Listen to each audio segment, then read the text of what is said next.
কলেজে নিয়মিত একদমই যাওয়া হয় না, কিন্তু যখনই যাই বাইরে গিয়ে ঘুরে আসি বান্ধবীদের সাথে। তো আমার আজকের ভিডিওটি হবে কলেজে গিয়ে কী করলাম এবং বাইরে গিয়ে কী খেলাম।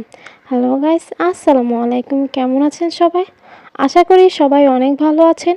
তো আজকে চলে আসলাম নতুন আরেকটি ভিডিও নিয়ে। এই বছরে আমি প্রায় সময় কলেজে আসা হয়েছে, কিন্তু একটা ক্লাসও আমার করা হয়নি। আজকে চলে এসেছি ক্লাস করার জন্য। প্রতিদিন তো আর ক্লাস মিস করা যাবে না। সকাল সকাল আজকে আমি কলেজে চলে এসেছি। কলেজের পরিবেশটা খুব সুন্দর লাগছিল। আমি যেহেতু নাস্তা করে আসিনি, তাই আগে ক্যান্টিনের দিকে যাচ্ছিলাম। ক্যান্টিন থেকে 2টা চকলেট কিনে নিয়েছি। সকালবেলা ভারী খাবার আমি একদমই খেতে পারি না। যেহেতু আজকে আমার ইংলিশ ডিপার্টমেন্টে ক্লাস, তাই আমাকে আজকে ইংলিশ ডিপার্টমেন্টের 3 তলায় যেতে হবে। ক্লাসে গিয়ে দেখি অলরেডি ক্লাস শুরু হয়ে গিয়েছে। আমি একটু লেট করে এসেছি।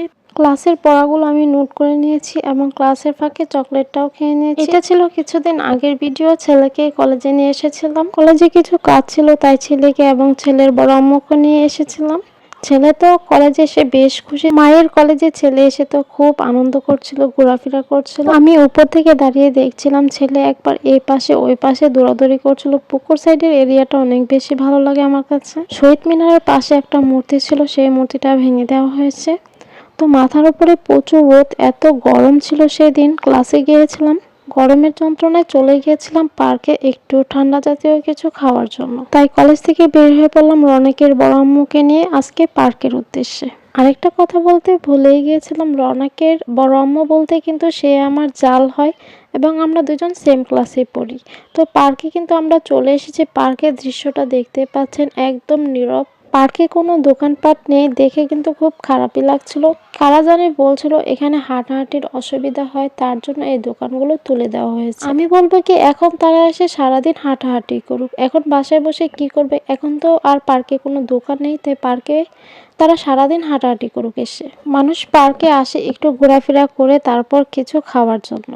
এই কিছুদিন যাবৎ কিন্তু পার্কের লোক সংখ্যা অনেক বেশি কমে গিয়েছে এই দোকানপাটগুলো না থাকায়। তো আমরা চলে এসেছি ফুড পার্কে। যেহেতু পার্কের ভিতরে এখন আর কোনো খাবারের দোকান নেই, তাই এখন আমরা এখানেই চলে এসেছি। ক্লাস শেষ হয়েছিল আমাদের দুপুরবেলায়, তাই আমরা এখানে চলে এসেছি ঠান্ডা জাতীয় কিছু খাওয়ার জন্য। 11 নাম্বার স্টল থেকে আমরা 2টা চকলেট চকো ব্লাস্ট অর্ডার করেছিলাম। আমি তো সবসময় 7 নাম্বার স্টল থেকে চকলেট চকো ব্লাস্টটা খাই। সেখানে চকলেট চকো ব্লাস্টটা অনেক বেশি মজা লাগে। সেখানের প্রাইসের তুলনায় এটার প্রাইসটা অনেক বেশি নিয়েছে। এটার প্রাইস নিয়েছে আমাদের কাছে 140 টাকা, কিন্তু এটা আমরা সবসময় মাত্র 100 টাকা দিয়েই খেয়ে যাই। 7 নাম্বার স্টলটি বন্ধ থাকে, আমরা এই দোকান থেকেই খেয়ে নিয়েছি। তো আজকের পার্কের পরিবেশটা কিন্তু অনেক বেশি সুন্দর ছিল। তো আমার আজকের ভিডিওটি এই পর্যন্তই। আমার ভিডিওটি কে কোন জায়গা থেকে দেখছেন তা অবশ্যই কমেন্টে বলে যাবেন। ভালো থাকবেন সবাই। খোদা হাফেজ সবাইকে।